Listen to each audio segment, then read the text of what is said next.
மூன்றாவது அத்தியாயத்தை நாம் நிறைவு செய்ததற்கு பிறகு ஒன்பதாவது இறுதி பகுதியில் சங்கரருடைய ஒரு விசாரத்தை ஆரம்பித்தோம். அந்த விசாரத்தை இப்பொழுது தொடர்வோம். இங்கு விசாரத்திற்குரிய விஷயம் பிரம்மத்தினுடைய சொரூபானந்தம் அனுபவத்திற்கு உட்பட்டதா, அனுபவிக்க முடியாதா? பிரம்மத்தை நாம் அறியும் பொழுது பிரம்மத்தை அடைகின்றோம் என்று சொல்கின்றோம். பிரம்மத்தை அறிதலே பிரம்மத்தை அடைதல். அப்படி என்றால் பிரம்மன் ஆனந்த சொரூபம் என்றால் அந்த ஆனந்த சொரூபத்தையும் அடைகின்றோம். அதை அடைதல் என்பது அனுபவத்திற்கு உட்பட்டது, அதை அனுபவித்தல். இந்த சந்தேகம் வரும் பொழுது இங்கு விசாரம் ஆரம்பமாகின்றது. சென்ற வகுப்பில் சந்தேகங்களை எல்லாம் பார்த்தோம். உபனிஷத் பிரம்மத்தை அறிந்தவன் ஆனந்த ஸ்வரூபமாக இருப்பதாக பல இடங்களில் கூறுகின்றது. ஆனந்தம் பிரம்மணோ வித்வான், பிரம்மத்தை அடைந்தவன் ஆனந்தமாக இருக்கின்றான். சோஷ்ணுதே சர்வான் காமான், இப்படி பல வாக்கியங்கள் பிரம்மன் சுகஸ்வரூபம் என்றும் பிரம்மத்தை அறிந்தவன் ஆனந்தமாக இருக்கின்றான் என்றும், ஜக்ஷன் கிரீடன் ரமமானக, அவன் மகிழ்ந்தும் தனக்குள்ளேயே சுகித்து கொண்டும் ஆத்மரதிகி ஆத்ம கிரீடக என்றெல்லாம் சொல்லப்படுகிறது. அவனுடைய ரதி கிரீடா, இன்பத்திற்கு காரணம் ஆத்மா தானே. காரணம் அவன் பிரம்மத்தினுடைய ஆனந்தத்தை அனுபவிப்பதனால். பிறகு இனியொரு புறம் பார்த்தால் தத் கேனகம் பஷ்யேத், அதை யாரால் அறிய முடியும் என்று ஸ்ருதி வாக்கியங்களும் இருக்கின்றது. நான்யத் பஷ்யதி ந பாஹ்யம் கிஞ்சன வேத, இப்படிப்பட்ட வாக்கியங்கள் இருக்கின்றது. ஆகவே இப்பொழுது சந்தேகம், பிரம்மன் ஆனந்த சொரூபம், அந்த ஆனந்தத்தை அனுபவிக்க முடியுமா? அதில் முதல் பூர்வபக்ஷமாக நாம் பார்த்தது, மோக்ஷத்தில் நாம் பிரம்மத்தினுடைய ஆனந்தத்தை அனுபவிக்க முடியும். மோக்ஷே சுகம் சம்வேத்யம். சம்வேத்யம்னா நம்முடைய அனுபவத்திற்கு உட்பட்டது. இதுதான் பூர்வபக்ஷம். அதற்கு பூர்வபக்ஷி சில வேத வாக்கியங்களையே கொடுத்து பிரம்மத்தை அடைந்தவன் அல்லது அறிந்தவன் மகிழ்ச்சியாக இருக்கின்றான் என்கின்ற வாக்கியங்களை எல்லாம் கொடுத்து, இந்த வேத வாக்கியப்படி பிரம்மத்தினுடைய ஆனந்தத்தை அனுபவிப்பது மோக்ஷம் என்று கூறினான். அதற்கு நம்முடைய பதில், அந்த பதிலை சென்ற வகுப்பில் சுருக்கமாக பார்த்து முடித்தோம். முதல் பதில், பிரம்மத்தினுடைய ஆனந்தத்தை அனுபவிக்க முடியாது என்பதுதான் நம்முடைய சித்தாந்தம். பிரம்மத்தினுடைய ஆனந்த சொரூபத்தை நாம் அனுபவிக்க முடியாது. ஆகவே பிரம்மானந்தம் அசம்வேத்யம். சம்வேத்யம் என்றால் அனுபவத்திற்கு உட்பட்டது, அசம்வேத்யம் என்றால் அனுபவிக்க முடியாது. அதைத்தான் இப்பொழுது நாம் புரிந்து கொள்ளப் போகின்றோம். இந்த இடத்துல தான் மிக தெளிவாக சங்கரர் நமக்கு இந்த கருத்தை புரிய வைக்கின்றார். இப்போ முதல் நாம் கொடுக்கின்ற ஹேது, நம்முடைய சாத்தியத்துக்கு நாம் கொடுக்கின்ற முதல் காரணம் அத்வைத ஸ்ருதி விரோதாத் அப்படின்னு பார்த்தோம். உபனிஷத் அத்வைதத்தை பேசுகின்றது.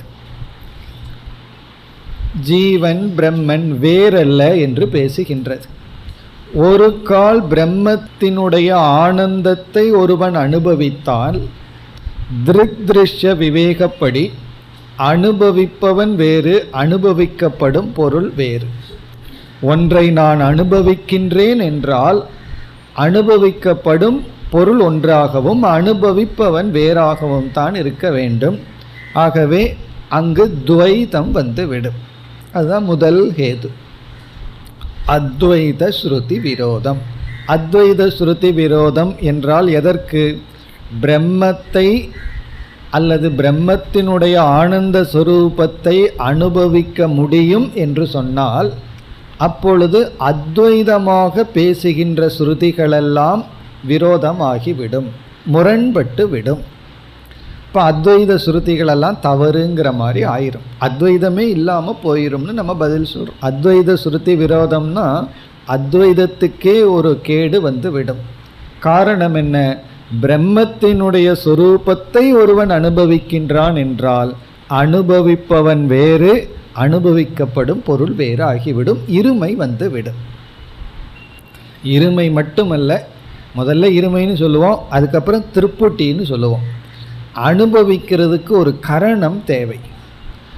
அனுபவிப்பவன், அனுபவிக்கப்படும் பொருள், அனுபவிக்க இன்ஸ்ட்ருமெண்ட், இப்படிப்பட்ட பேதம் வந்து விடும். உண்மையிலேயே இருமை என்பதே கிடையாது. ஒன்று அல்லது இரண்டுக்கு மேல், ரெண்டு மட்டும் தனியாக நிற்காது. காரணம் என்ன? ஒரு அனுபவம்னு வந்துட்டா அனுபவிப்பவன் ஒருத்தன், அனுபவிக்கப்படும் பொருள், இந்த ரெண்டு மட்டும் இருந்தால் அனுபவம் நடக்காது. அதுக்கு ஒரு இன்ஸ்ட்ருமெண்ட், அதற்கு ஒரு கருவி இடையில் தேவை. ஆகவே துவைதம் என்றால் இரண்டுன்னு மட்டும் பொருள் அல்ல, ஒன்றுக்கு மேல், அது கண்டிப்பாக இரண்டுக்கும் மேல். பிறகு ஒன்று இரண்டுன்னு சொல்ல ஆரம்பித்தோம்னா அதுலேயும் நம்ம டிவிஷன் சொல்லிகிட்டு இருக்கலாம், அரை, முக்கால், கால், இப்படியே போயிட்டுருக்கு. அப்படி இந்த அத்வைதம் இரண்டற்றது என்கின்ற நம்முடைய சித்தாந்தம் முரண்பட்டு விடும். இப்பொழுது பிரம்மத்தை அல்லது பிரம்ம ஆனந்தத்தை அனுபவித்தால். பிறகு இரண்டாவது கேது அவிக்ஞேய ஸ்ருதி விரோதம். அவிக்ஞேயம்னா உபனிஷத்தில் பல ஸ்ருதி வாக்கியங்கள் பிரம்மத்தை அறிய முடியாது என்று சொல்லி இருக்கின்றது. நாம் எப்படி சாதாரணமாக ஒரு பொருளை அறிகின்றோமோ அப்படி பிரம்மத்தை அறிய முடியாது என்று சொல்லி உள்ளது. இங்கு பிரம்மத்தை அறிந்து அந்த பிரம்மத்தினுடைய ஆனந்தத்தை அனுபவிக்கின்றோம் என்றால் அதை அறியாமல் அனுபவிக்க முடியாது. அனுபவம் என்பது ஒரு அறிவு தான். நம்ம ஒரு அறிவு அனுபவத்தில் அறிவு இருக்கின்றது. ஆனால் அங்கே முக்கியத்துவம் சுக துக்கத்தில் இருந்தால் நம்ம அனுபவம்னு சொல்லுவோம். ஆனால் அங்கும் அறிவு இருக்கின்றது. அதாவது ஒரு பொருளை நம்ம பார்க்குறோம், அது என்னன்னு பார்க்கும்போது அறிவுக்காக பார்க்குறோம். பிறகு அது நல்லா இருக்குது, மீண்டும் பார்க்குறோம், அனுபவத்திற்காக பார்க்குறோம்னு சொல்கிறோம். மீண்டும் மீண்டும் பார்க்கறது அதை பார்த்து ரசிக்கிறதுக்காகன்னு நம்ம சொல்கிறோம். இப்போ அங்கே பார்த்து ரசிக்கும் பொழுதும் அறிவு ஏற்படுகிறது. ஆகவே எந்த அனுபவத்திலும் ஒரு அறிவு இருக்கின்றது. ஆனால் அதை நம்ம அனுபவம்னு சொல்லி அறிவுன்னு சொல்லாததுக்கான அறிவுக்காக அதை நம்ம பார்க்கலை. இப்போ சூரியனுடைய உதயத்தை நம்ம குழந்தையாக இருக்கும்போது பார்த்துட்டோம். சூரியன் எப்படி உதிக்குதுங்கிறது நமக்கு அறிவு வந்தாச்சு. மறுபடியும் சூரிய உதயத்தை பார்க்கறது அறிவுக்காக அல்ல, நமக்கு தெரியும் எப்படி. மத்தியானமான சூரியன் வெண்மையான நிறத்திலும் உதிக்கும் பொழுது சிவப்பு நிறத்திலையும் இருக்குது, எப்படி இருக்குன்னு நமக்கு தெரியும். இருந்தாலும் பார்க்கிறது அனுபவத்திற்காக, அப்போ அறிவு ஏற்படுகிறது. ஆகவே ஒவ்வொரு அனுபவத்திலும் அறிவும் இருக்கின்றது. பிரம்மனுடைய ஆனந்தத்தை அனுபவித்தல் என்றால் அறிதல். ஆனால் உபனிஷத்தோ பிரம்மத்தை அறிய முடியாது என்றும் சொல்லி உள்ளது. அதற்கு விரோதம் ஏற்படும். இப்படி நம்ம சுருக்கமாக சொல்லி இனி நம்ம இதை புரிய வைக்கிறதுக்காக சங்கரர் விளக்கம் கொடுக்கின்றார். இப்போ இது வரைக்கும் நம்ம பார்த்துள்ளோம், மேற்கொண்டு செல்கின்றோம். இப்பொழுது ஒரு விகல்பம் ஏற்படுத்துகின்றார் சங்கரர். விகல்பம் அப்படின்னு சொன்னால் இப்படியா அப்படியா அப்படியான்னு கேட்டு பூர்வபக்ஷியை கார்னர் பண்ணி பிறகு அவனுக்கு எனக்கு தெரியலையே சொல்லு அப்படின்னு அவனை சொல்ல வச்சிடணும். அவனாக ஏதாவது ஒரு சித்தாந்தத்தை சொல்லிகிட்டு இருக்கும்போது பிறகு நான் என்ன நினச்சிட்ருக்கிறேனோ அது தப்புங்கிறத அவனுக்கு புரிய வச்சு பிறகு அவனுக்குள்ள ஒரு சிஷ்ய பாவத்தை உருவாக்கி சரி நான் எப்படி புரிஞ்சுக்கிறதுன்னு அவனை கேட்க வைக்கணும். உபனிஷத்தில் இருக்கிற சில வாக்கியங்களை எல்லாம் இவனாக ஒரு அர்த்தம் பண்ணிட்டு ஒரு முடிவு பண்ணினவனை நீ முடிவு பண்ணினது தவறுன்னு அவனுக்கு புரிய வச்சுட்டா பிறகு நேச்சுரல் அவன் என்ன கேட்பான், சரி அந்த வாக்கியத்துக்கு நான் எந்த விதத்தில் பொருள் பண்ணால் அது தவறு இல்லை, அந்த வாக்கியத்துக்கு என்ன பொருள்னு கேட்பான். அப்படி கேட்கும் பொழுது நம்முடைய சரியான சித்தாந்தத்தை கொடுக்குறோம். இப்போ அது வரைக்கும் நம்ம என்ன பண்ணுறோம், அவனுடைய கருத்து எப்படி தவறு அப்படிங்கிறத காட்டிக்கொண்டு வருகின்றோம். கடைசியில் பாசிட்டிவாக நேரடியாக இதை இப்படி புரிஞ்சுக்கணும் அப்படின்னு சொல்ல போகிறோம். உண்மையிலேயே இதெல்லாம் நமக்கு எப்போ அவசியம் இல்லை அப்படின்னா, இது பூர்வபக்ஷி தப்புன்னு எனக்கு புரியுது, அதை நீங்கள் எனக்கு எஸ்டாப்ளிஷ் பண்ண வேண்டான்னா இது அவசியம் இல்லை. இருந்தாலும் திடீர்னு நம்மளே பூர்வபக்ஷியாக மாறிடுவோம். நான் இவ்வளவு நாளாக சாஸ்திரம் படிக்கிறனே, பிரம்மத்தை அனுபவிக்கவே இல்லையேன்னு ஒரு சந்தேகம் வந்துடும் நம்மை அறியாமல். ஆகவே இந்த பூர்வபக்ஷம் நமக்கு ரொம்ப முக்கியமாகுது. இப்போ என்ன விகல்பம் என்றால், பிரம்மனுடைய ஆனந்த ஸ்வரூபத்தை அனுபவிப்பவர் யார்? பூர்வபக்ஷி தானே சொல்கிறான் பிரம்மத்தினுடைய ஆனந்தத்தை அனுபவிக்கலாம்னு. யார் அப்படிங்கிறது இப்பொழுது கேள்வி. பிரம்மானந்தத்தை அனுபவிப்பவர்கள் யார்? சங்கரர் இங்கே 3 விகல்பம் கொடுக்கிறார். இந்த 3ல் யாரோ ஒரு ஆள் தான் அனுபவிக்க முடியும். ஃபஸ்ட்டு பிரம்மன். பிரம்மனுடைய ஆனந்தத்தை பிரம்மனே அனுபவிக்குது அப்படின்னு எடுத்துக்கலாம். இது ஒரு ஆப்ஷன், இது ஒரு விகல்பம், இப்படி ஒரு பாசிபிலிட்டி. பிரம்மானந்தத்தை அனுபவிப்பது யார் அப்படிங்கிறது கேள்வி. இது சங்கரரே பூர்வபக்ஷியை பார்த்து கேட்டு இந்த 3 பாசிபிலிட்டி இருக்குது, 3ல் இது முதல் சொல்லி அந்த 3ஐயும் இப்போ நெகேட் பண்ணணும். அதில் ஃபஸ்ட்டு பிரம்மனே, இரண்டாவது முக்தன் ஞானி. பிரம்மனுடைய ஆனந்தத்தை அனுபவிப்பவன் இரண்டாவது விகல்பம் ஞானி அல்லது முக்தன், பிரம்மத்தை அறிந்தவன். மூன்றாவது அஞ்ஞானி அல்லது சம்சாரி. இதுக்கு மேலே விகல்பம் இருக்க முடியுமோ? பிரம்மானந்தத்தை அனுபவிக்கிறது பிரம்மன் அனுபவிக்கலாம், அல்லது ஞானி அனுபவிக்கலாம், அல்லது அஞ்ஞானி அனுபவிக்கலாம். இதுக்கு மேலே வேறு எந்த விகல்பமும் போட முடியாது. அந்த விகல்பம் போடும்போது அவ்வளோ பர்ஃபெக்டாக இருக்கணும். 4th விகல்பத்துக்கு இங்கே இடம் கிடையாது. ஒன்றா பிரம்மன் அல்லது ஞானி அல்லது அஞ்ஞானி, இதுதான் பாசிபிலிட்டி. இப்போ இந்த 3ல் யார் பிரம்மானந்தத்தை அனுபவிப்பது? இப்போ நம்ம ஃபஸ்ட்டு விகல்பத்துக்கு வர்றோம். பிரம்மானந்தத்தை பிரம்மனே அனுபவிக்குது அப்படின்னு சொல்ல முடியுமா அப்படின்னு கேட்டால் பூர்வபக்ஷி என்ன பண்ணுவான்? பூர்வபக்ஷி முட்டாள் அல்ல, அவனும் கொஞ்சம் யோசிக்கிறவன் தான், தர்க்கமெல்லாம் கொஞ்சம் நம்ம படித்தவன் தான். உடனே அவன் சொல்லுவான், அது எப்படி? கர்ம கர்த்திரு விரோதம் அப்படின்னு அவனே சொல்லுவான். அவங்ககிட்டயே அந்த வார்த்தையை வாங்கிறது. கர்ம கர்த்திரு விரோதம் அப்படின்னு சொன்னால் அனுபவிப்பவனும் அனுபவிக்கப்படும் பொருளும் ஒன்றாக இருக்காது. அனுபவிக்கப்படும் பொருளும் அனுபவிப்பவனும் ஒன்றாவே இருக்காது. இப்போ நம்ம சாப்பிட்றதுக்கு அமர்றோம், இட்லி இருக்குது, கண்டிப்பாக நாம் வேறு இட்லி வேறு. நாமளே இட்லியாக மாறிட்டால் சாப்பிட்றதுக்கு யார் இருக்கா? அல்லது இட்லி நாமளாக மாறிடுதுன்னு வச்சுக்குவோமே, அங்கே எங்கே சாப்பிட முடியும்? ஆகவே அனுபவிப்பவன் அனுபவிக்கப்படும் பொருள் அப்படிங்கிறது வேறு தான். பூர்வபக்ஷி என்ன சொல்ல போகிறான், நான் எப்போ சொன்னேன் பிரம்ம அனுபவிக்குதுன்னு? அவன் இடையில் இருக்கிற விகல்பத்தில் இருக்கான், அது நமக்கு தெரியும். அவன் பிரம்மனே அனுபவிக்குன்னு சொல்ல போகிறதில்ல. பட் இருந்தாலும் அதை கார்னர் பண்ணி வைக்கிறான். நாளைக்கு திடீர்னு கட்சி மாறி இல்லை பிரம்மன் தான் அனுபவிக்குன்னு சொல்ல முடியாது, அதுக்காக இதை நம்ம போட்டு வைக்கிறோம். ஆகவே இந்த உண்மையை அவனிடமிருந்தே பெற்று விடுகின்றோம். பிரம்மன் பிரம்மானந்தத்தை அனுபவிக்க முடியாது. அவங்ககிட்டே 4 முறை கேட்டுக்கணும், இப்படித்தானே, சரிதானே, சரிதானே. சில சமயம் சில பேர்த்திட்ட கேட்டுக்கோ, நீ இப்படித்தானே இப்படித்தானே, என்ன இல்லைன்னா நாளைக்கு அவங்களே மாற்றி சொல்லிடுவார்கள். அப்படி பூர்வபக்ஷியிடம் எதை வாங்கிக்கிறோம்? பிரம்மன் பிரம்மானந்தத்தை அனுபவிக்க முடியாது, ஏன்னா அனுபவிக்க வேண்டிய அவசியம் இல்லை, அதுவே ஆனந்த ஸ்வரூபம். சர்க்கரை இனிப்பை நான் சுவைக்கணும்னு விரும்புமோ? அது எதுக்கு இனிப்பை சுவைக்க விரும்பணும்? அது விரும்பணும் அப்படின்னா அது அதுகிட்ட இருக்கக்கூடாது, அப்பொழுது தான் அது விருப்பம் ஏற்படும்.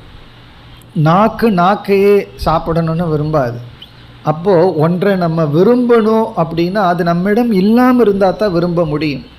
அதுவே நம்மளாக இருந்தால் நம்ம எதுக்கு விரும்புகிறோம்? இப்போ நான் மனுஷனாக இருக்கணும்னு விரும்புகிறேன் அப்படின்னு சொல்லுவோமோ?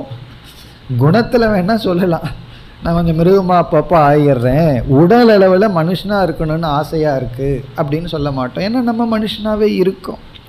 ஆகவே பிரம்மன் பிரம்மானந்தத்தை அனுபவிக்கணும்னு சொல்ல வேண்டிய அவசியமே இல்லை, அது ஆனந்த ஸ்வரூபி. முதல் கருத்து அது அனுபவிக்கணுங்கிற ஆசை எதுக்கு வராது, அதுவாக இருக்குது. அப்படியே இருந்தாலும் அனுபவிக்க முடியாது. ஏன்னா கர்ம கர்த்திரு விரோதம். கர்ம கர்த்திரு விரோதம்னா சப்ஜெக்ட் ஆப்ஜெக்ட் ஒன்று ஆகுங்கிற தோஷம். கர்த்திருனா சப்ஜெக்ட், கர்மனா ஆப்ஜெக்ட். கர்ம கர்த்திரு விரோதம்னா ஆப்ஜெக்டும் சப்ஜெக்டும் ஒன்றாகி விடும் என்கின்ற தோஷம். இது காமன் சென்ஸ், கண்டிப்பாக பூர்வபக்ஷி ஏற்றுக்கொள்வான். அப்படி பிரம்மன் பிரம்மானந்தத்தை அனுபவிக்க முடியாது. பிறகு முக்தனை விட்டுருவோம். அடுத்தது அஞ்ஞானிக்கு வருவோம், சம்சாரிக்கு வருவோம். சம்சாரி பிரம்மானந்தத்தை அனுபவிக்கிறான்னு எடுத்துக்கலாமான்னா இங்கேயும் நம்ம பதில் சொல்ல வேண்டாம், பூர்வபக்ஷியே சொல்லிடுவான். அது எப்படி அவன் பிரம்மானந்தத்தை அனுபவிச்சான்னா அவன் எப்படி சம்சாரின்னு சொல்ல முடியும்? ஆகவே சம்சாரி பிரம்மானந்தத்தை அனுபவிப்பதில்லை. அப்படி அனுபவிக்கின்றான் என்றால் அந்த தோஷத்துக்கு பேரு வியாகாத தோஷம். அந்த தோஷத்துக்கு பேர் வியாகாத தோஷம். வியாகாத தோஷம் அப்படின்னா செல்ஃப் கான்ட்ரடிக்ஷன். நான் தூங்கிக் கொண்டிருக்கின்றேன், எனக்கு நாக்கில்லை, நான் பேச மாட்டேன் அப்படிங்கிறது போல். தூங்கிட்டு இருந்தோம்னா பேச மாட்டோம். எனக்கு நாக்கு இல்லைன்னா சொல்லவே மாட்டோம். வியாகாதன செல்ஃப் கான்ட்ரடிக்ஷன். அவனை சொல்லும் போதே சம்சாரின்னு சொல்லிட்டு அவன் பிரம்மானந்தத்தை அனுபவிக்கிறான்னு சொன்னால் அது செல்ஃப் கான்ட்ரடிக்ஷன். ஆகவே அந்த தோஷத்தினால அஞ்ஞானி அல்லது சம்சாரி பிரம்மானந்தத்தை அனுபவிப்பதில்லை. நான் துக்கியாக இருக்கேன் அப்படின்னு சொல்லிட்டதுக்கப்புறம் நான் இப்போ இன்பமாக இருக்கேன்னு சொல்ல முடியுமோ? சொல்ல முடியாது. ஆனால் நம்ம லைவில் பார்த்தீங்கன்னா ஒரு செகண்டுக்கு அடுத்த செகண்டு வியாகாத தோஷம் தான் பண்ணிகிட்ருப்போம். ஒரு முறை இப்படி சொல்லுவோம், கொஞ்சம் நேரத்துக்கு அப்புறம் நம்மளே மாறிடும். அப்படி வியாகாத தோஷம் அது முடியாது. ஆகவே ஒரே ஒரு பாசிபிலிட்டி தான் இருக்குது. என்ன பாசிபிலிட்டி? பிரம்மானந்தத்தை அனுபவிக்கிறது முக்தந்தான். முக்தந்தான் பிரம்மானந்தத்தை அனுபவிக்க முடியும். அப்படிங்கிறது பூர்வபக்ஷிக்கும் சித்தாந்திக்கும் வந்த கடைசி ஸ்டெப். இப்போ சங்கரர் அந்த பூர்வபக்ஷியிடம் மறுபடி ஒரு விகல்பம் போடுறார். யார்? முக்தனை எடுத்துட்டு. முக்தன்னா மோட்சத்தை அடைஞ்சவன், அதாவது பிரம்மத்தை அறிஞ்சவன், பிரம்மத்தை அடைஞ்சவன், எப்படி வேணாலும் எடுத்துக்கலாம். முக்தன் பிரம்மானந்தத்தை அனுபவிக்கின்றான். இப்போ சங்கரர் பூர்வபக்ஷிகிட்ட கேட்குறார், அந்த முக்தன் இருக்கானே, இப்போ 3 விகல்பம் போட்டால் 2 டிஸ்மிஸ் பண்ணிட்டோம், 1 தான் பாக்கி இருக்குது, முக்தன். அதுதான் பாசிபிலிட்டி. இப்போ அந்த முக்தன் இடத்துல மறுபடி 2 விகல்பம் போட்டு கேட்குறார். அந்த முக்தன் பிரம்மனிடமிருந்து வேறுபட்டவனா, பிரம்மனிடமிருந்து வேறுபடாதவனா? முக்தக பிரம்ம பின்னகவா அபின்னகவா? இப்படி ஒரு கேள்வி. அந்த முக்தன் பிரம்மனிடமிருந்து வேறுபட்டவனா, பிரம்மனிடமிருந்து வேறுபடாதவனா? இங்கேயும் இந்த 2 பாசிபிலிட்டி தான் இருக்க முடியும். முக்தன்னு சொல்லி நாம் ஒருத்தரை சொல்கிறோம், அவன் பிரம்மத்திடமிருந்து வேறுபட்டவனா, பிரம்ம பின்னக முக்தனா, பிரம்ம அபின்னகவா, பிரம்மனிடமிருந்து வேறுபடாதவனா அப்படின்னு ஒரு விகல்பம் போட்டு இந்த விகல்பத்துக்கு பதில் சொல்கிறோம். பிரம்மனிடமிருந்து வேறுபடாதவன் அப்படின்னு சொன்ன என்ன அர்த்தமாகுது?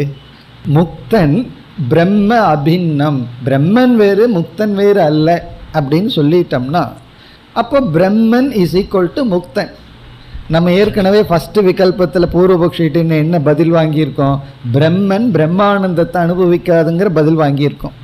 அப்போ முக்தன் பிரம்மனிடமிருந்து வேறுபடாதவன் அப்படின்னு சொல்லிட்டோம்னா முக்தன் பிரம்மன். அது எப்படி பிரம்மன் பிரம்மானந்தத்தை அனுபவிக்க முடியும்?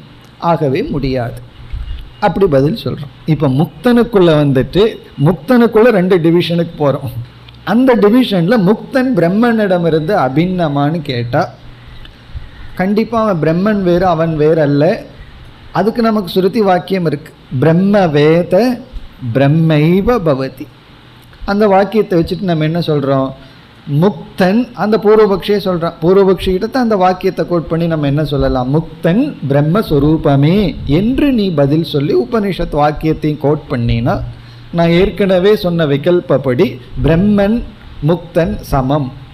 அப்படி என்றால் பிரம்மன் பிரம்மனை அறியாது, பிரம்மன் பிரம்மானந்தத்தை அனுபவிக்க முடியாது. அப்போ முக்தன் பிரம்மனாக இருப்பவன் பிரம்மானந்தத்தை அனுபவிக்க வேண்டிய அவசியம் இல்லை, ஏன்னா அவனே ஆனந்த ஸ்வரூபி. சரி, நீ அடுத்த கேள்வி, இதுக்கு பாசிபிலிட்டி இல்லை, அப்போ முக்தன் பிரம்ம அபிநக அப்படிங்கிற பாசிபிலிட்டிக்கு வர்றோம். முக்தன் பிரம்மனிடமிருந்து வேறுபட்டவன் அப்படின்னு சொன்னால் நம்ம என்ன சொல்கிறோம்? பிரம்மனிடமிருந்து வேறுபட்டவன் அப்படின்னு சொன்னால் முக்தன் பிரம்மனிடமிருந்து வேறுபட்டவன்னா அவன் பிரம்மத்தை அடையலை.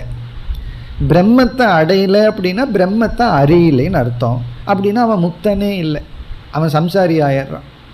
ஆகவே முக்தன் பிரம்ம அபின்னு சொன்னால் அவன் முக்தன் ஆக மாட்டான். இங்கே வியாகாத தோஷம் வந்துடும். அவனை முக்தன்னு சொல்ல முடியாது. நீ முக்தன்னு சொல்லிட்டு பிரம்மனிடமிருந்து வேறுபட்டவன்னா ஒரே ஒரு பாசிபிலிட்டி ஜீவன், அல்பஜ்ஞக. அப்போ என்ன ஆயிரும்? அவன் பிரம்மனிடமிருந்து தன்னை வேறா நினைக்கிறான்னா தன்னை பிரம்மனோட ஐக்கியப்படுத்தலை. அப்படின்னா அவனுக்கு ஞானம் இல்லை. ஞானி இல்லாதவனை நீ எப்படி முக்தன்னு சொல்ல முடியும்? அஜ்ஞானி. அஜ்ஞானி இஸ் ஈக்குவல் டு சம்சாரி. அப்போ அவன் சம்சாரிக்குள்ளே போயிடுவான். இப்போ 3 விகல்பத்தை போட்டு 3வது விகல்பமான அஜ்ஞானிக்குள்ளே போவான் முக்தன், அல்லது முதல் விகல்பத்துக்குள்ளே வந்துடுவான். நம்ம ஏற்கனவே பார்த்துட்டோம், முதல் விகல்பமும் 3வது விகல்பமும் முடியாதுன்னு சொல்லி முக்தனிடத்துல தான் பாசிபிலிட்டி இருக்குன்னு. அந்த முக்தனுடைய நிலை இப்படி ஆயிடுது. ஆகவே என்னன்னா பிரம்மானந்தத்தை அனுபவிக்கிறது யார்? இதுக்கு பதிலே கிடைக்க மாட்டேங்குது. பிரம்மனும் அனுபவிக்க முடியாது, அல்லது சம்சாரியும் அனுபவிக்க முடியாது. பிரம்மன் ஏன் அனுபவிக்க முடியாதுன்னா அனுபவிக்க வேண்டிய அவசியம் இல்லை. பிறகு முக்தன் அனுபவிக்கலாம் அப்படிங்கிற ஒரே ஒரு பாசிபிலிட்டி. அந்த முக்தன் பிரம்மனிடமிருந்து வேறா அல்லது பிரம்மஸ்வரூபமா அப்படின்னு கேள்வி வரும் பொழுது பிரம்மனிடமிருந்து வேறுன்னு சொன்னால் அவன் முக்தனே அல்ல. பிரம்மஸ்வரூபம் என்று சொல்லிவிட்டால் அவன் பிரம்மானந்தத்தை அனுபவிக்க வேண்டிய அவசியம் இல்லை. பிறகு என்ன பண்ணுறோம்? சங்கரர் இனி ஒரு வேலிட் பாயிண்ட் சொல்கிறார். இந்த இடத்துல பூர்வபக்ஷி எப்படி இருக்கான்? குழம்பி பேசாமல் இருக்க, என்ன பண்ணுறதுன்னு தெரியாமல் இருக்கான். நீ எந்த பாசிபிலிட்டியும் கிடையாது. அதுக்கப்புறம் அவன் சிஷ்யனா மாதிரி கேள்வி கேட்கணும், எனக்கு இது புரியல சொல்லுங்க அப்படின்னு சொல்லணும். அவனால் ஒன்றும் பதில் சொல்ல முடியல, அவனுடைய கொள்கை தப்புன்னு புரிஞ்சுட்டான். பிறகு இனி ஒரு ஸ்ட்ராங் ஹேதுவை சங்கரர் இந்த இடத்துல சொல்கிறார். அதாவது பூர்வபக்ஷி மீண்டும் ஆணித்தரமாக பிரம்மானந்தத்தை அனுபவிக்க முடியுங்கிறது தப்புன்னு புரிஞ்சுக்கிறதுக்காக ஒரு ஹேதுவை சொல்கிறார். பிரம்மானந்தத்தை அனுபவிக்கிறது தான் முக்தி அப்படின்னு நீ சொன்னால் இந்த அனுபவம் நடக்காதுன்னு சொல்கிறோம். அப்படியே நடந்தால் எது வரைக்கும் நடக்கும்? உன்னுடைய ஜீவன் முக்தி அவஸ்தை இருக்கிற வரைக்கும் தான் நடக்கும். உனக்கு சரீரம் உபாதி இருக்கிற வரைக்கும் தான் பிரம்மானந்தத்தை அனுபவிச்சுட்டு இருக்க முடியும். பிறகு பிராரப்த கர்மத்தில் சரீரம் போயிடுதுன்னா என்ன ஆகும்? நாம் என்ன சொல்லுவோம் சாஸ்திரத்தில்? விதேக முக்தின்னு சொல்லுவோம். ஏன்னா சரீரம் போனதுக்கப்புறம் பிரம்மஸ்வரூபமாக இருக்கிறது விதேக முக்தின்னு சொல்லுவோம். உன்னை பொறுத்த வரைக்கும் பிரம்மானந்தத்தை அனுபவிக்கிறது தான் மோட்சம்னு சொன்னால் இறந்ததற்கு பிறகு பிரம்மானந்தத்தை அனுபவிக்கிறதுக்கு இவனுக்கு சரீரம் இல்லை. இவனுடைய லாஜிக், இவனுடைய கருத்து என்ன? பிரம்மானந்தத்தை அனுபவிக்கிறது தான் மோட்சங்கிறது கொள்கையாக இருந்தால் இது எவ்வளவு காலம் நடக்கும்? ஜீவன் முக்தனாக இருக்கிற வரைக்கும் தான் நடக்கும். ஏன்னா இவனுக்கு சரீரம் இருக்குது, பிரம்மானந்தத்தை எப்படியோ அனுபவிச்சிட்றான். இறந்ததற்கு பிறகு இவனால் பிரம்மானந்தத்தை அனுபவிக்க முடியாது, ஏன்னா சரீரம் போயாச்சு. ஆகவே பிரம்மானந்தத்தை அனுபவிக்கிறது தான் மோட்சம்னா விதேக முக்தி இல்லாமல் போயிடும். இறந்ததற்கு பிறகு மோட்சங்கிறது இல்லாமல் போயிடும். இறந்ததற்கு பிறகு சூன்யமாயிருவான் இவன். உயிரோடு இருக்கிற வரைக்கும் தான் இவன் முக்தனா பிரம்மானந்தத்தை அனுபவிச்சுட்டு இருக்க முடியும். அப்போ உபாதி போனதுக்கப்புறம் இவனால் பிரம்மானந்தத்தை அனுபவிக்க முடியாது. சம்சாரம்ங்கிறது பிரம்மானந்தத்தை அனுபவிக்க முடியாதது. இவனுக்கு தேகம் போன உடனே இவன் எட்டர்னல் சம்சாரி ஆயிடுவான். காரணம் என்ன? பிரம்மானந்தத்தை எப்பவுமே அனுபவிக்க முடியாது. ஆகவே விதேக முக்தி காலத்தில் பிரம்மானந்தத்தை நாம் அனுபவிக்க முடியாது. விதேக முக்தியாக இருக்கும்போது பிரம்மானந்தத்தை அனுபவிக்க முடியாது, அனுபவிக்கிறதுக்கு நம்மகிட்ட உடல் இல்லை. அப்போ விதேக முக்திங்கிறது மோட்சம் ஆகாது. ஆனால் சாஸ்திரத்தில் ஆத்தியந்திக முக்தி அப்படின்னு விதேக முக்திக்கு ஒரு லட்சணம் இருக்கு. ஜீவன் முக்தியிலையும் கூட உபாதி இருக்கு. அந்த உபாதினால பிராரப்தத்தினால வர்ற துக்கம் கொஞ்சம் இருக்கு, துக்க அனுபவம் இருக்கு சரீரத்தின் மூலமா. ஆனால் முழுமையாக சரீரத்திலிருந்து விடுதலை அடைகிறத நிர்வாணம்னு சொல்லி முழுமையான முக்தி அப்படின்னு சொல்லி முக்தியே ஜீவன் முக்தியை விட விதேக முக்தியில் முழுமைன்னு சொல்லப்பட்டு தாவதேவ சிரம் யாவன்ன விமோக்ஷத்தேன்னு உபனிஷத்தில் இவன் அந்த விதேக முக்திக்காக காத்துட்ருக்கான், வெயிட் பண்ணிட்டு இருக்கான் அப்படின்னு உபனிஷத் சொல்லியிருக்கு.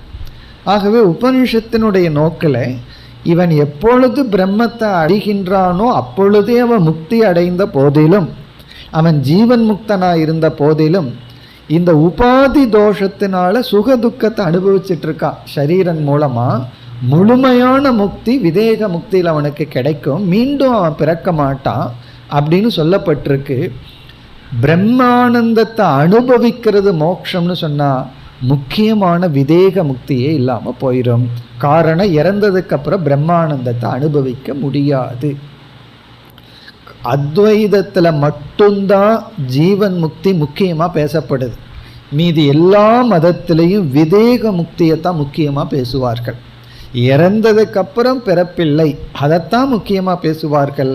இங்கே சங்கரர் அதையவே நெகேட் பண்ணிடுற. நீ பிரம்மானந்தத்தை அனுபவிக்கிறது மோட்சம்னு சொல்லிட்டீன்னா இறந்ததற்கு பிறகு மோட்சங்கிறதே இல்லாமல் போயிடும். உன்னுடைய சித்தாந்தமே அடிபட்டு போகும், உன்னுடைய மோட்ச லட்சணமே இல்லாமல் போயிடும். எங்களுக்கு பரவாயில்ல, அட்லீஸ்ட் ஜீவன் முக்தியாவது வச்சு வைப்போம். அது மட்டுமல்ல, அனுபவிக்கிறது தான் மோட்சம்னா அதுக்கப்புறம் அனுபவம் இல்லை, அது சூன்யமாயிரும். சம்சாரம்னு சொல்ல முடியாது, ஏன்னா அங்கே சம்சாரமும் இல்லை.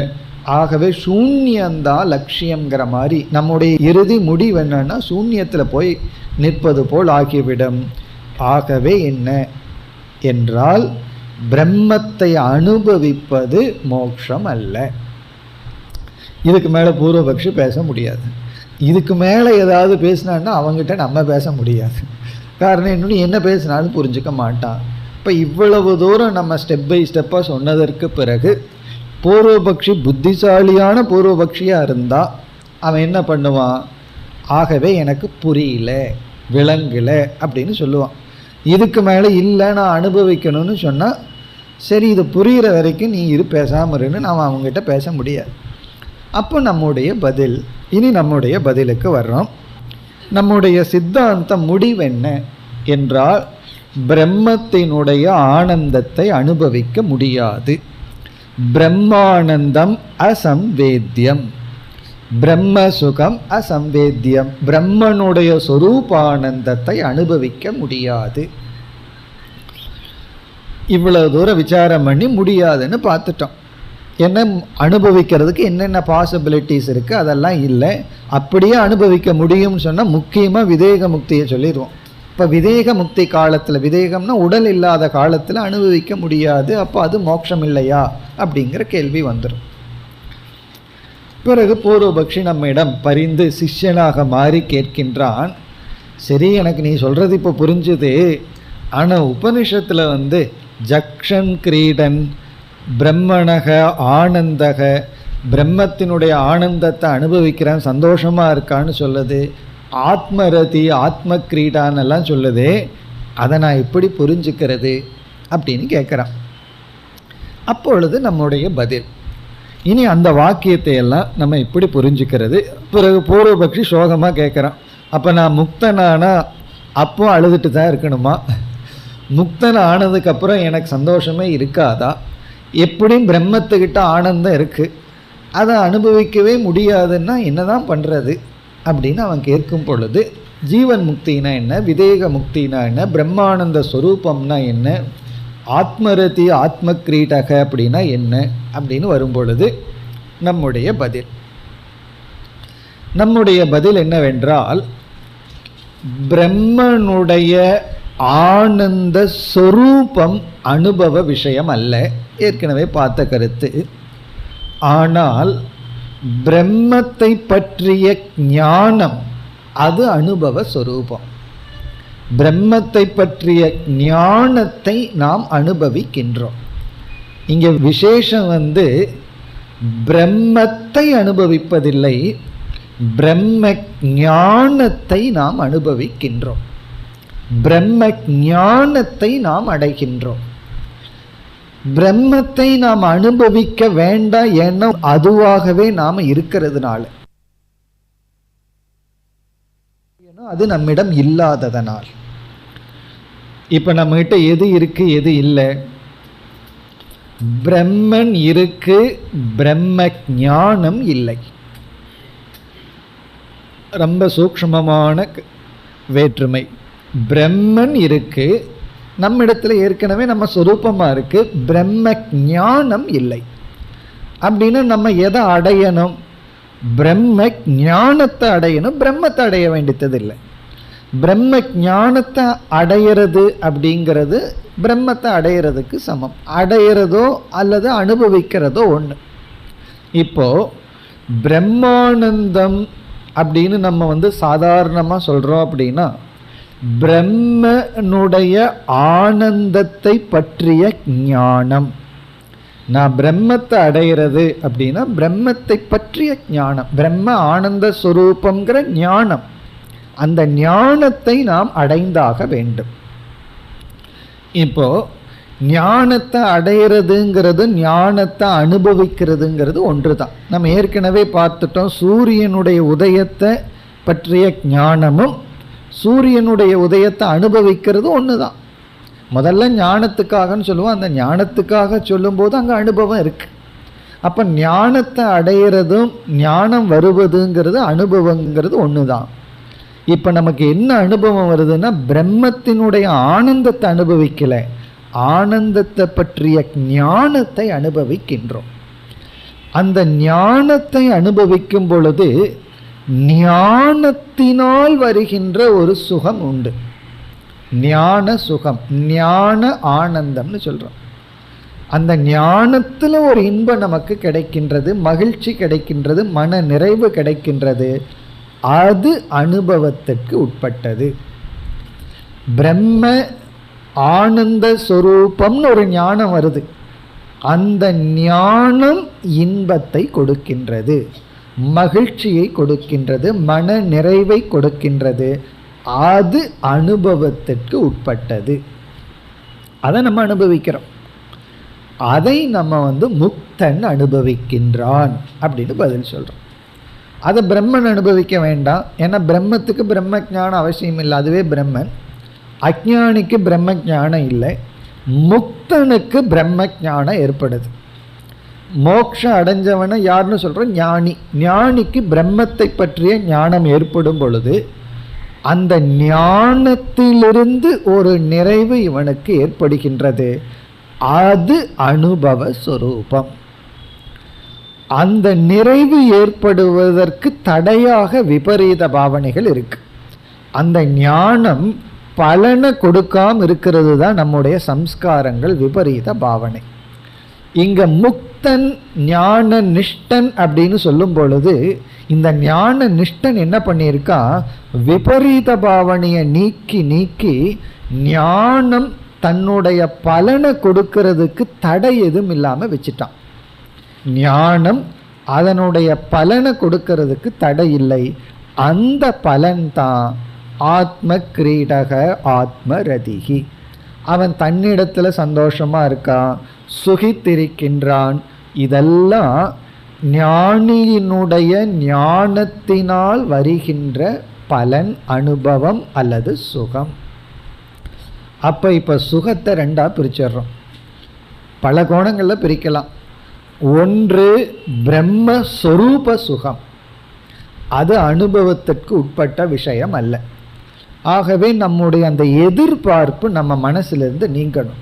பிரம்மத்தினுடைய ஆனந்தத்தை நாம் போய் அனுபவிக்கணும்.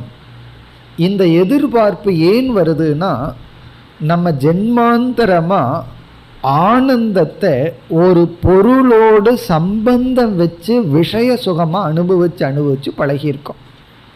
ஒரு ஆப்ஜெக்டோட சம்பந்தம் வச்சு அதனால சுகத்தை அனுபவிச்சு பழகியிருக்கோம். அது சாப்பிட்ற பண்டமாக இருக்கலாம், கேட்குற பண்டமாக இருக்கலாம், பார்க்குறதா இருக்கலாம், எதுவாக இருக்கலாம்.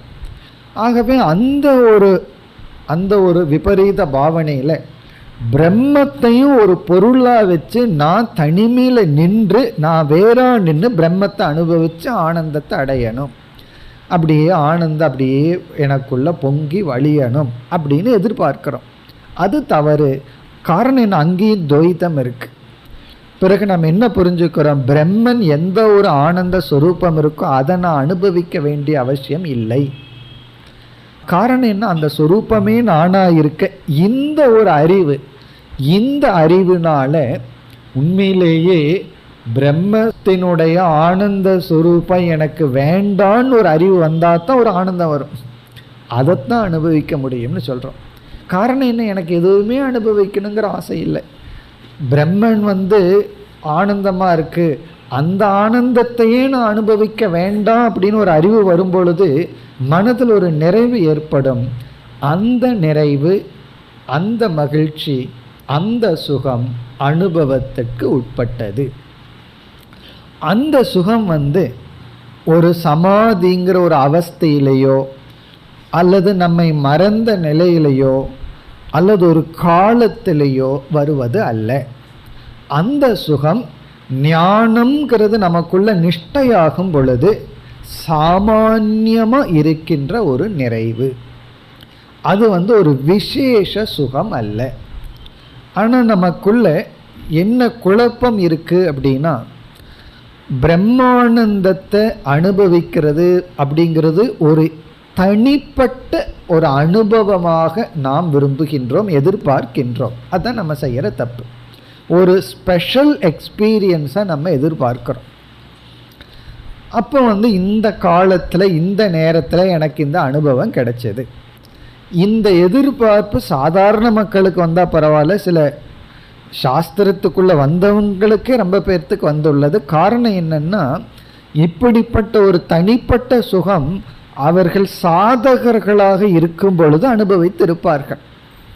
இப்போ ஒருவர் ஏதோ ஒரு பகவானுடைய நாமத்தை ஜபம் பண்ணி அந்த இஷ்ட தேவதை தர்சனம் கிடைக்கலாம், அல்லது கனவுல பகவான் வரலாம், ஈஸ்வரன் வரலாம். அந்த ஒரு குறிப்பிட்ட அனுபவத்தில் மற்ற இன்பங்களை காட்டிலும் பல மடங்கு அதிக இன்பத்தை நம்ம அங்கே அனுபவிச்சிருக்கலாம். இந்த மாதிரி இஷ்ட தேவதை தர்சனத்திலேயோ அல்லது சில மிராக்கிள் வர்றதுனாலையோ சில சக்தியினாலேயோ நமக்கு ஒரு அனுபவ ஆனந்தம் கிடைச்சிருக்கும். நம்ம உடனே என்ன பண்ணுவோம்? அதை ஒரு எக்ஸாம்பிளாக வச்சுட்டு இதை விட அதிகமாக எனக்கு பிரம்ம ஆனந்தம் கிடைக்கணும். ஏன்னா இங்கே எனக்கு ஒரு எக்ஸாம்பிள் இருக்கு. சகுண பிரம்மே இவ்வளவு ஆனந்தம்னா நிர்குண பிரம்மத்துக்கு சொல்லவா வேணும்? ஆகவே எனக்கு நிர்குண பிரம்ம ஆனந்தம் வேணும். இப்போ சகுண பிரம்மத்திடமிருந்து நம்ம ஆனந்தத்தை பெற்று அதே போல் ஒரு சம்பவ ரூபமாக ஒரு ஆனந்தம் எனக்கு வேண்டும். இப்போ திடீர்னு சில வாய்ஸ் கேட்கலாம், சில அசரீரிகளை நம்ம பார்க்கலாம், சில காட்சிகள் நமக்கு கிடைக்கலாம்.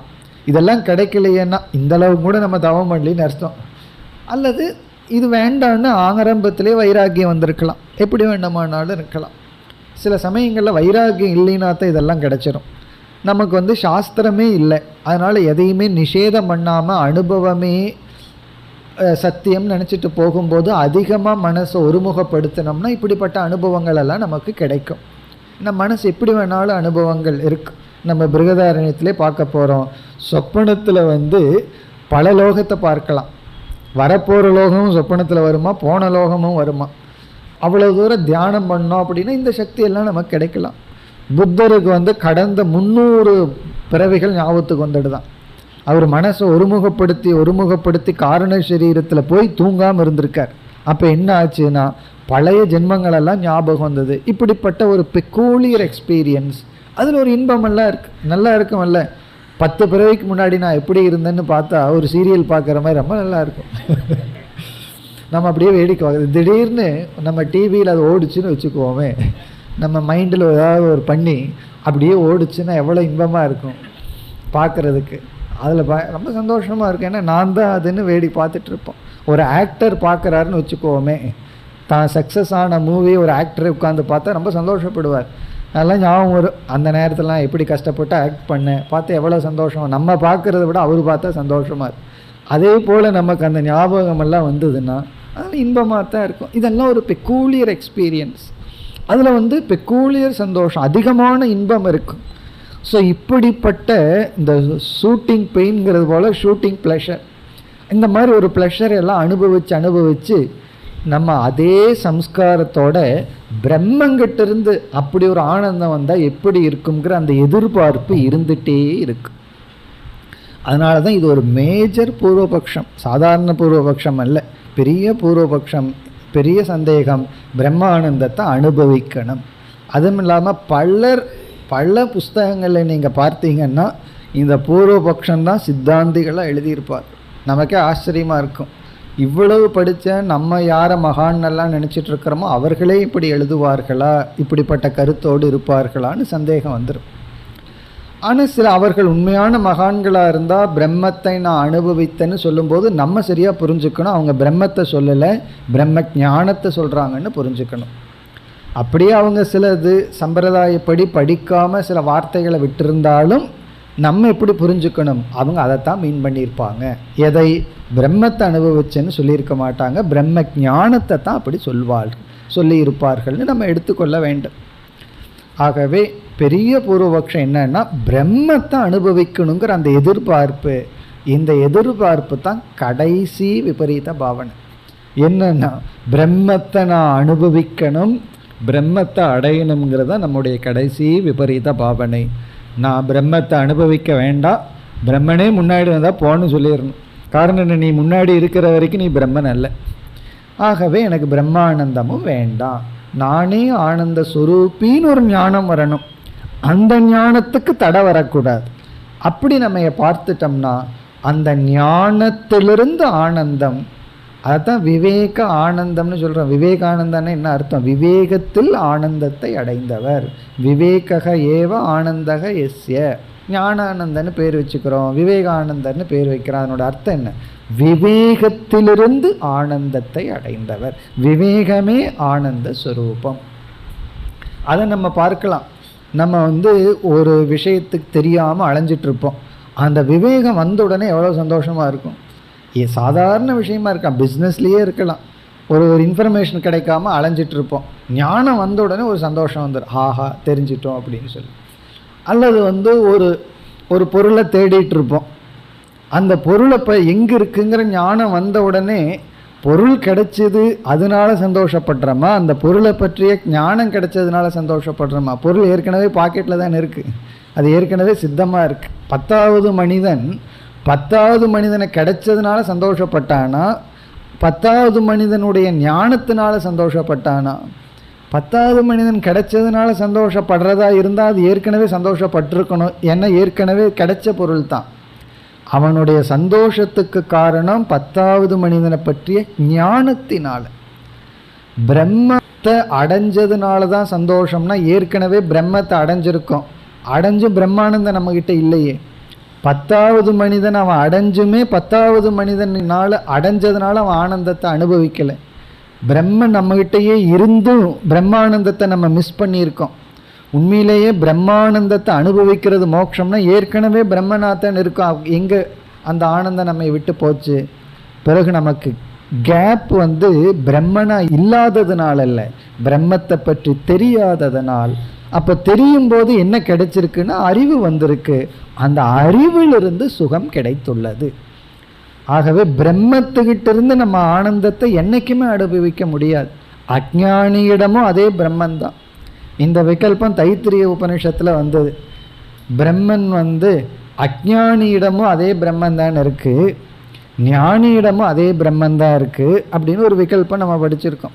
இப்போ அங்கே பார்க்கும் பொழுது அஜ்ஞானிகிட்டையும் அதே ஆனந்த பிரம்மன் தான், ஞானிகிட்டையும் அதே ஆனந்தம் பிரம்மன் தான். ஆனால் ஞானி ஆனந்தமாக இருக்கிறதுக்கு காரணம் பிரம்மத்தினுடைய ஆனந்தத்தை அனுபவிச்சதுனால அல்ல. அப்படி அனுபவிக்கிறதா இருந்தால் அஜ்ஞானி அதை அனுபவிச்சிருக்கணும். பிரம்மத்தை பற்றிய ஞானத்தை அடைந்ததனால் இங்கே தான் ஞானத்தினுடைய மகிமை நமக்கு புரியுது. ரொம்ப வருஷத்துக்கு அப்புறம், ரொம்ப வருஷம் ஞான யோகம் பண்ணி கடைசியில் ஞானா தேவத்து கைவல்யம்னு ஒன்று இருக்குது. அதனுடைய அர்த்தத்தை உண்மையிலேயே ஞானம் அடைஞ்சதுக்கப்புறம் தான் புரிஞ்சுக்கிறோம். இன்னமும் தெரியாமல் தெரிஞ்சோ தெரியாமல் ஞானத்தை நோக்கி போயிட்டுருக்குறோம். ஞானத்தினுடைய மகிமை அஞ்ஞானிக்கு தெரியாது, ஞானிக்கு தான் தெரிய வருது அதனுடைய பெருமையை உணரும் பொழுது. ஆகவே இந்த 10வது மனிதனுக்கு தெரியும். நம்ம ஒரு முறை அப்படி கிராஸ் பண்ணி 10வது மனிதனை தேடி அப்புறம் அறிவை அடைஞ்சு அப்போ ஒரு சுகத்தை அடைஞ்சால் அந்த உண்மை நமக்கு புரியும். பொருள்னால கஷ்டம் இல்லை, பொருளை பற்றிய அஞ்ஞானத்தினால தான் கஷ்டம். ஆகவே நம்ம எதை அடைய வேண்டும் என்றால் ஞான சுகம், பிரம்மத்தை பற்றிய ஞானம். அந்த ஞானத்தினுடைய விளைவாக சுகம். இங்கே விபரீத பாவனை ஞான நிஷ்டைங்கிறது எந்த இடத்துல வருதுன்னா, ஞானம் வந்தாச்சு, அதிலிருந்து சுகம் வர்றதுக்கு விபரீத பாவனை தடையா இருக்கு. ஞானம் பலனை கொடுக்கறதுக்கு விபரீத பாவனை தடை. இப்போ விபரீத பாவனையை நம்ம நீக்கும் பொழுது நமக்கு அந்த ஞானம் முழுமையாக அதனுடைய பலனை கொடுக்குது. ஞானத்தினுடைய பலன் சாந்தி அல்லது சுகம். ஆகவே இப்போ எப்படி நம்ம முடிவு பண்ணலாம் அப்படின்னு சொன்னால், விஷய சுகத்தை அனுபவிப்பவன் அஞ்ஞானி. நம்ம அந்த விகல்பத்துக்கு போவோம். இப்போ விஷய சுகத்தை அனுபவிப்பவன் அஞ்ஞானி. ஏன்னா அவன் விஷய சுகத்தை அனுபவிச்சுட்டு இருக்கான் அஞ்ஞானியாக இருக்கிறதுனால. அதே போல் விஷய துக்கத்தையும் அனுபவிச்சுட்டு இருக்கான், அது வேறு விஷயம். விஷய சுகம் விஷய துக்கம் அதை அனுபவிக்கிறவன் அஞ்ஞானி. பிரம்மன் எதையும் அனுபவிக்கிறது இல்லை, பிரம்மானந்தத்தையும் அனுபவிக்கிறது இல்லை, விஷய சுகத்தையும் அனுபவிக்கிறது இல்லை, விஷய துக்கத்தையும் அனுபவிக்கிறது இல்லை. அபிச்சாக சீதி.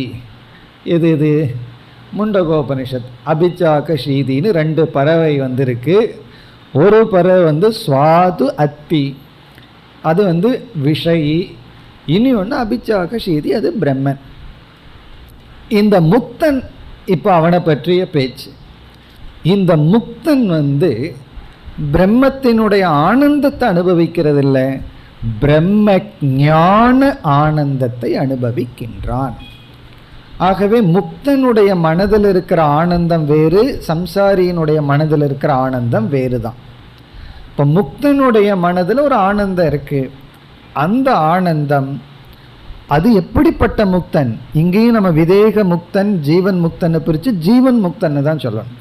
ஏன்னா விதேக முக்தி காலத்தில் அந்த ஆனந்தம் அவனுக்கு இல்லை.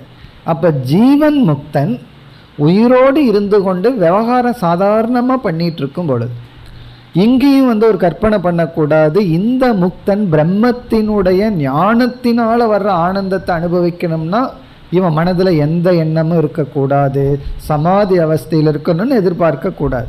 அங்கே ஞானமும் இல்லையே, சுஷுப்திக்கு சம்பந்தன்னு. அப்போ ஞானம்னு சொன்னால் அங்கே திருப்தி இருக்கு, அனுபவிப்பவன் அனுபவிக்கப்படும், இதெல்லாம் இருக்குது, கருவியெல்லாம் இருக்குது. அந்த சாதாரணமாக இருக்கும் பொழுது அவனுக்கு ஞானத்தினால ஒரு ஆனந்தம் கிடைக்குது. அந்த ஆனந்தத்தை முக்தன் அனுபவிக்கின்றான். அதை அனுபவ ரூபம்னு சொல்கிறது தவறில்லை. இப்போ நம்ம சொல்கிறோம், நான் பல வருஷம் வேதாந்தம் படிச்சுட்ருக்கேன், எனக்கு ஒரு அனுபவம் ஏற்படலை அப்படின்னு சொன்னோம்னா சொல்கிறதுல தப்பில்லை. ஆனால் சரியாக புரிஞ்சுக்கணும். இங்கே எனக்கு எந்த அனுபவம் ஏற்படலை அப்படின்னு நம்ம சொன்னோம்னாலோ அதுக்கு என்ன அர்த்தம் நம்ம புரிஞ்சுக்கணும்னா, எனக்கு ஞானம் வரல அப்படின்னு புரிஞ்சுக்கலாம். அதுக்கு வாய்ப்பு இருக்குது. ஏன்னா அங்கே மனசுக்கு அதிகாரித்துவம் இல்லை அப்படின்னா எவ்வளவுதான் விசாரம் பண்ணாலும் விவேகம் வராது.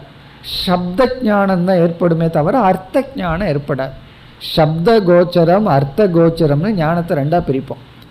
சப்தம் புரிஞ்சிருக்கும், எல்லா வார்த்தைகளும் புரியும். எப்போ என்ன வார்த்தை கேட்டாலும் வேதாந்திக் டிக்ஷனரியே உள்ளே இருக்கும். வேதாந்திக் டிக்ஷனரின்னு ஒன்று இருக்குது. வேதாந்தத்தில் பயன்படுத்துகின்ற சொற்களை எல்லாம் போட்டு ஒரு டிக்ஷனரியே போட்டிருக்காங்க. வேதாந்தம் படித்து அந்த டிக்ஷனரி உள்ளே போயிடும். அதெல்லாம் இருக்குது. யார் என்ன கேட்டாலும் கரெக்டாக சொல்லிடுவோம். சாதன சதுர்த்தி சம்பத்தி என்ன சொல்ல முடியும், ஸ்ரத்தைக்கு என்ன லட்சணம் எல்லாம் சொல்லிடலாம். பிரம்மத்துக்கு லட்சணம் என்ன, எது மகா வாக்கியம், 100% மார்க் வாங்கிடலாம். காரணம் என்ன, அதெல்லாம் சப்த கோச்சரம். ஆனால் வஸ்து நமக்கு புரியல. அந்த அர்த்தத்தில் சொன்னால் தப்பு கிடையாது. நான் இவ்வளோ நாள் வேதாந்தம் படித்து ஒரு அனுபவம் வரலையேன்னா பிரம்மத்தை பற்றிய பரோட்ச ஞானமோ, பரோட்ச ஞானம் கண்டிப்பாக வந்துடும், அபரோக்ஷ ஞானம் வரல அப்படின்னு அர்த்தம். அல்லது எனக்கு நல்லா க்ளீனாக தெரியுது, அபரோக்ஷ ஞானமும் ரொம்ப தெளிவாக இருக்குது, ஆனாலும் எனக்கு ஒரு அனுபவம் வரலையே அப்படின்னு யாராவது சொன்னால், ஞானத்தினுடைய பலனை என்னால் அனுபவிக்க முடியல. என்னன்னா அத்வேஷ்டா சர்வபூதானாம் மைத்ர கருணையே வச்ச, இதெல்லாம் பகவான் கொடுக்குறார் இல்லையா லக்ஷணம், பராபக்த லக்ஷணம். யஸ்மாத் ந உத்விஜதே லோகக, இவன் யாரையும் துன்புறுத்த மாட்டான், யாரிடமும் இருந்து இவன் துன்பப்பட மாட்டான், கருணையோடு இருப்பான். பிறகு சமத்துவம், சீதோஷ்ண சுகதுக்கேஷு, இப்படிப்பட்ட அனுபவங்கள் எனக்கு வரலையேன்னு சொன்னால் சரியான கருத்து. இந்த அனுபவமெல்லாம் எனக்கு வரலையே. ஜீவன் முக்தனை பற்றி பகவான் கீதையில் எங்கெங்கெல்லாம் வர்ணிக்கிறாரோ, பராபக்தன்னு 12வது அத்தியாயத்தில், பிறகு குணாதீதன்னு 14வது அத்தியாயத்தில், 2வது அத்தியாயத்தில் ஸ்தித பிரஜ்ஞ லக்ஷணம்னு, இப்படியெல்லாம் எங்கெல்லாம் ஒரு வர்ணன லக்ஷணம் கொடுக்குறாரோ, ஸ்தித பிரஜ்ஞனுடைய மனசுக்குள்ள இருக்கின்ற தன்மையை வர்ணிக்கிறாரோ, அதெல்லாம் எனக்கு வரலையே, அந்த அனுபவம் வரல அப்படின்னு சொன்னால் அப்சல்யூட்லி கரெக்ட், உண்மைதான், அந்த அனுபவம் வரல. அது ஏன்? விபரீத பாவனையினால். ஏன்னா பழைய சம்ஸ்காரம் இருக்கு, ஞானம் முன்ன திருடமாகலை, ஆனாலும் அதனால அந்த அனுபவம் கொஞ்சம் கொஞ்சம் வருது. எந்த பிரச்சனையும் இல்லாத போது ஸ்தித பிரஜ்ஞனா இருக்கும், யாரும் எதுவும் பேசலை, பேசாமல் இருக்கும்போது ஒரு பிரச்சனையும் இல்லை, நத்வேஷ்டி, யாரையும் துன்புறுத்தலை, பயப்படலை. ஆனால் ஒரு சூழ்நிலைன்னு வரும் பொழுது அந்த இடத்துல அகங்காரத்தை நம்ம ஹேண்டில் பண்ண வேண்டியது இருக்குது. அகங்காரத்தை கையாளும் போது கையாளுற திறன் இல்லாமல் அகங்காரமாக மாறிடுறோம். அப்போ என்ன பிரச்சனைனா, அகங்காரமே போய் மோட்சம் வர்றதா இருந்தால் சௌரியம். ஆனால் பகவான் என்ன பண்ணிட்டார், இயற்கையில் அகங்காரத்தை வச்சுட்டு மோட்சம் அடைகிற மாதிரி வந்து போச்சு. அப்போ என்ன ஆச்சுன்னா, அந்த ஈகோ, சரீரம், உடல் அப்படியே இருக்கு. அந்த நேரத்தில் நமக்கு என்ன டெக்னிக் தெரியல, ஈகோவை ஹேண்டில் பண்ண தெரியல, அகங்காரத்திலேருந்து தள்ளி நின்று வேடிக்கை பார்க்க தெரியல. அப்போ என்ன ஆயிடுது, நம்ம அந்த ரோல்குள்ளே போயிடுறோம், அந்த செயலுக்குள்ளே, அந்த கர்மத்துக்குள்ளே ஐடென்டிஃபிகேஷன் வந்துடுது, சரீர அபிமானம் வந்துடுது, போதிய தவம் இல்லை, போதிய நிதித்தியாசனம் இல்லை. இப்போ எப்பெல்லாம் நமக்கு இப்படி சொல்ல தோணுதோ, எனக்கு ஞானம் வந்தாச்சு அனுபவம் வரல, அதுக்கு நம்ம எப்படி பொருள் புரிஞ்சுக்கிறோம், ஞானத்தினுடைய பலன் கிடைக்கவில்லை. அதாவது அமைதியான மனம், கருணையான மனம், இதெல்லாம் எனக்கு கிடைக்கவில்லை. ஏன் கிடைக்கலைன்னா, ஞானத்திற்கு தடைகள் இருப்பது. அதே போல் நீங்கள் எந்த புஸ்தகம் படித்தாலும் அதில் எல்லாம் எனக்கு அனுபவம் கிடைச்சிருக்கு அப்படின்னு ஒரு மகாத்மா சொல்லி இருந்தால், அவர் ஒரு உண்மையான ஞான நிஷ்டனாக இருந்தால், அந்த அனுபவத்தை பகவான் வர்ணித்த அனுபவமாக எடுத்துக்கணும். இல்லை ஒருவர் சொல்கிறாரு எனக்கு பிரம்மானந்தத்தில் பெக்கூலியர் அனுபவம் கிடைச்சதுன்னு சொன்னால், அது யோகத்தில் சேர்த்து கொள்ளணும். அதை நம்ம இல்லைன்னு சொல்லலை, அவருக்கு கிடைச்சிருக்கலாம், பட் அதற்கு மோட்சத்துக்கு சம்பந்தம் இல்லை. அதை ஞானானந்தமாக எடுத்துக்கொள்ளக்கூடாது, ஞானத்தினுடைய பலனை எடுத்துக்கொள்ளக்கூடாது. ஞானத்தினுடைய பலனாக இருந்தால் அவர் அப்படி சொல்ல மாட்டார், இந்த நேரத்தில் இந்த டைமில். ஏன்னா ஒரு புஸ்தகத்தில் எழுதியிருக்கு, மார்னிங் 4 o'clock ஒரு டேட் கொடுத்து எனக்கு ரியலைசேஷன் வந்தது. 5 o'clock என்ன ஆச்சுன்னா, பக்கத்து ஆளுகிட்ட சண்டை போட்டேன். 4 o'clock ரியலைசேஷன், 5 o'clock ரகலை நடந்தது. காரணம் என்ன? இதெல்லாம் நம்ம எடுத்துக்கொள்ளக்கூடாது. இது ஞானியினுடைய அனுபவமாகவோ மோட்ச அனுபவமாகவோ எடுத்துக்கொள்ளக்கூடாது. இப்போ பகவான் கீதையில் அத்வேஷ்டா சர்வபூதானாம்னு சொல்கிறார். ஞானி எந்த உயிரினங்களையும் வெறுக்க மாட்டான் அப்படிங்கிறார். இது ஞானியினுடைய லட்சணமாக சொல்கிறார். இப்போ ஒரு கேள்வி கேட்குறோம், எந்த பூதங்களையும் வெறுக்க மாட்டான், வெறுப்பு போனதுங்கிறது ஒரு குறிப்பிட்ட அனுபவமா அல்லது சாமானிய அனுபவமா? அவன் மற்றவங்களை வெறுக்காமல் இருக்கிறது ஒரு டைமில் இருக்கிற அனுபவமா அல்லது அவனுடைய ஸ்வபாவமா? நம்ம என்ன சொல்லுவோம், ஸ்வபாவம்னு சொல்லுவோம். அப்படிங்கும்போது மோக்ஷங்கிறது ஒரு காலத்தில் கிடைக்கிற அனுபவம் அல்ல, ஒரு டைமில் கிடைக்கிற அனுபவம் அல்ல, அது சாமானிய அனுபவம். அது அனுபவம்னு சொல்கிறோம். எது இங்கே பிரம்மன் அனுபவம் அல்ல, ஞான பலன். அதனால் சில பேர் என்ன சொல்லி விடுவார்கள், மோட்சத்தில் அனுபவமே இல்லை, அதுவும் தப்பு. மோட்சங்கிறது குறிப்பிட்ட அனுபவம், அதுவும் தவறு. மோட்சத்தில் அனுபவம் இருக்குது. என்ன அனுபவம்? ஞான பல அனுபவம். ஞான அனுபவம், பிரம்ம அனுபவம் அல்ல. இங்கே டெக்னிக்கலாக ஒரு சந்தேகம் வரும். பிரம்மத்தை அனுபவிக்கல, பிரம்ம ஞானத்தை மட்டும் அனுபவிக்கிறேன்னா அது எப்படி?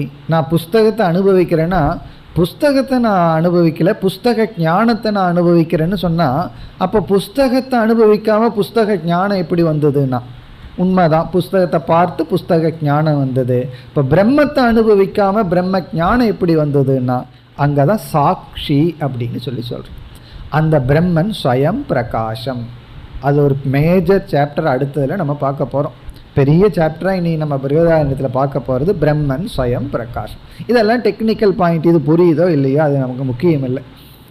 இது எப்படி ஸ்வயம் பிரகாசம் அதெல்லாம் ரொம்ப தர்க்க ரீதியான விசாரம். உண்மை என்ன அப்படின்னா, பிரம்மத்தை பற்றி நான் புரிஞ்சிக்கும் போது பிரம்மனே ஆனந்த ஸ்வரூபம்னு புரியும் பொழுது அந்த பிரம்மனே இந்த ஆத்மாங்கும்போது நானே ஆனந்த ஸ்வரூபம். நானே ஆனந்த ஸ்வரூபம்னா நான் ஆனந்தத்தை தேட வேண்டிய அவசியம் இல்லை.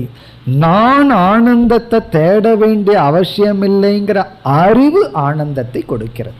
அதுதான் ரொம்ப முக்கியம். நான் ஆனந்தத்தை தேட வேண்டான்னு ஒரு அறிவு இருக்கே, அந்த அறிவு ஒரு நிறைவை கொடுக்குது. என்ன நிறைவு? என்ன நீக்குது? தேடுதலை நீக்குகிறது, எதிர்பார்ப்பை நீக்குகிறது. அது அனுபவ ஸ்வரூபம். அதனுடைய விளைவா எனக்கே ஆனந்தம் வேண்டான்னா நான் எதை காத்து பொறாமப்படுறது, யாரிடம் கோபம் கொள்வது, யாரை வெறுக்கிறது, யாரை விரும்புறது, இதெல்லாம் சைடு எஃபெக்டாக வருது. உண்மையிலே இதெல்லாம் சைடு எஃபெக்ட். யாரையும் வெறுக்காமல் இருக்கிறது சைடு எஃபெக்ட். பிரம்ம ஞானத்தினுடைய சைடு எஃபெக்டே இது. கோபம் வராமல் இருக்கிறது சைடு எஃபெக்ட். கோபம் வராமல் இருக்கிறதுக்காக பிரம்ம வித்யா படிக்கிறேன்னு சொல்ல வேண்டிய அவசியம் இல்லை. பிரம்ம ஞானத்துக்கு நம்ம படிக்கிறோம், அதனுடைய பலனா ஜீவன் முக்தனா இருக்கிற வரைக்கும் இந்த மனநிலையில் இருக்கிறோம். ஆகவே மோட்சங்கிறது அனுபவ ஸ்வரூபம்னு சொல்றதுல தப்பில்லை, அனுபவங்கிற வார்த்தையில தவறில்லை. அந்த அர்த்தத்தை சரியா புரிஞ்சுக்க, அதுக்காக வார்த்தையை மாற்ற வேண்டுங்கிற அவசியம் இல்லை. வார்த்தையினுடைய அர்த்தம் சரியா புரியணும்.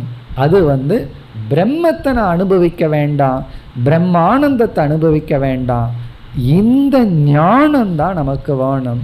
இந்த ஞானத்தினால கிடைக்கிற ஆனந்தம் அனுபவ ஸ்வரூபம். இப்போ இத்துடன் இந்த விசாரம் முடிவடைகின்றது. இத்துடன் 3வது அத்தியாயமும் முடிவடைகிறது. அடுத்த வகுப்பில் தொடர்போம். ஓம் பூர்ணமதః பூர்ணமிதம் பூர்ணாத் பூர்ணமுதச்யதே பூர்ணஸ்ய பூர்ணமாதாய பூர்ணமேவாவசிஷ்யதே. ஓம் சாந்தி சாந்தி சாந்தி.